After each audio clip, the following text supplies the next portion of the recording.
السلام علیکم ورحمۃ اللہ وبرکاتہ۔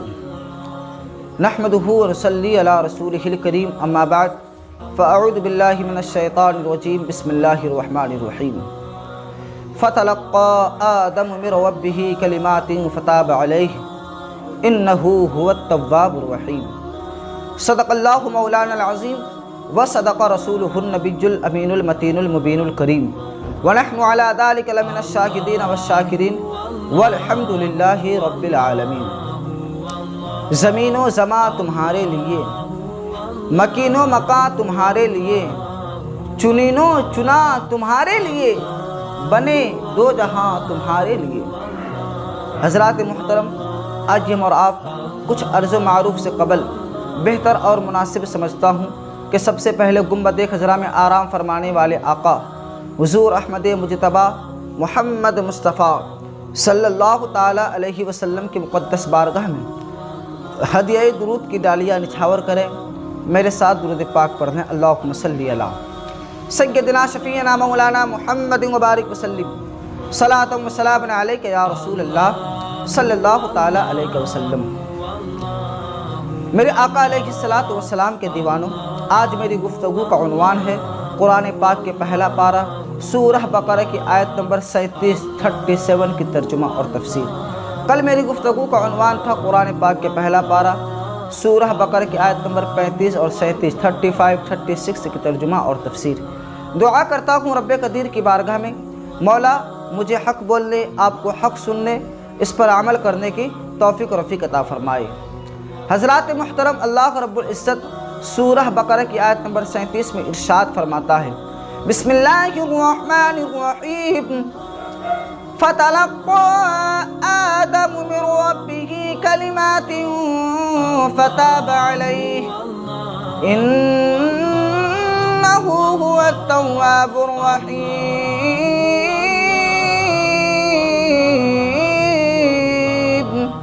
اعلیٰ حضرت امام احمد رضا خان کنز الایمان میں ترجمہ کرتے ہیں، پھر سیکھ لیے حضرت آدم علیہ السلام نے اپنے رب عز و جل سے کچھ کلمے، تو اللہ تبارک تعالیٰ نے اس کی توبہ قبول کی، بے شک وہی ہے توبہ قبول کرنے والا مہربان۔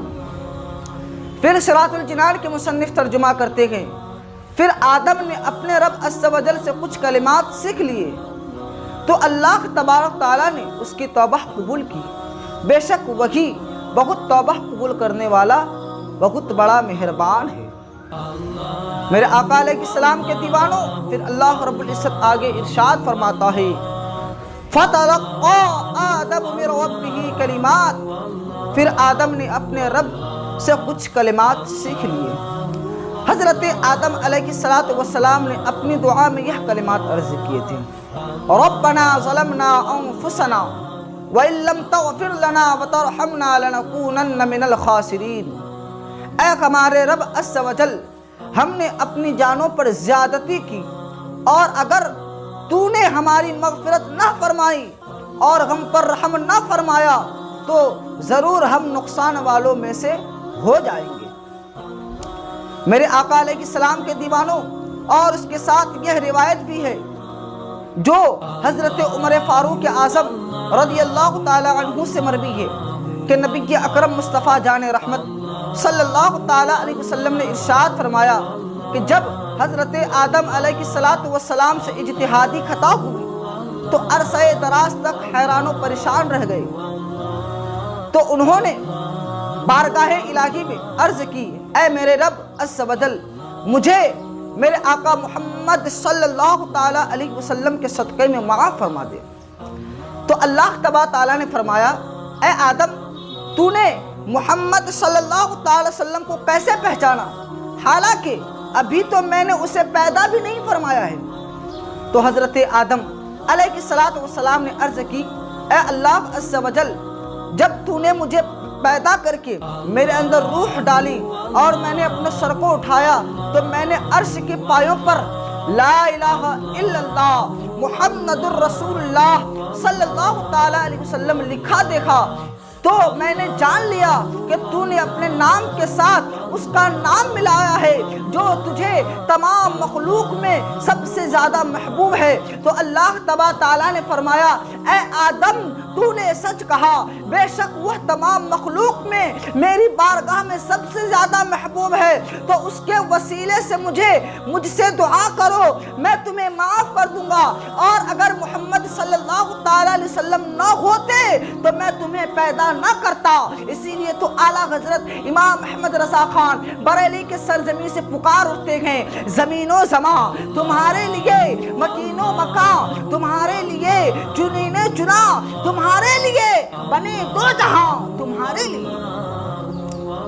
حضرات محترم، اور اس روایت سے یہ بھی ثابت ہوا کہ مقبولان بارگاہ کے وسیلہ سے بحق فلاں اور بجاہ فلاں کے الفاظ سے دعا مانگنا جائز ہے، اور حضرت آدم علیہ السلام کی سنت ہے۔ یہ یاد رہے